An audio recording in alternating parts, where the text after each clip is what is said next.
காட்சி வழிய பால் வழியும் காட்சி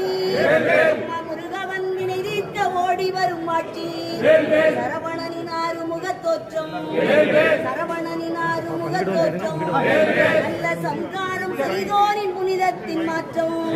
தந்தைக்கு வேதத்தை சொன்னார் தந்தைக்கு வேதத்தை சொன்னார்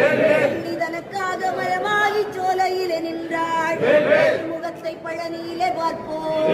திருமுகத்தை பழனியிலே பார்ப்போம் அந்த திருமுகத்தின் பூமலரில் வேதனையை தீர்ப்போம் இணையூட்டி பதி தீர்த்தாள் வள்ளி இணையூட்டி பதி தீர்த்தாள் வள்ளி முருகன் தினந்தோறும் பதி தீர்க்க வருவான் எருள்ளி வாழை கன்றாகி வாழ்வோம் வாழை கன்றாகி வாழ்வோம் அம்மா குடி வாழ குமரனின் பாதத்தை சேர்வோம் வெற்றிவேல் முருகனுக்கு பழனி ஆண்டவனுக்கு எல்லாம் கூட்டி செல்லும் வேலுக்கு பிரியனுக்கு வெற்றிவேல் முருகனுக்கு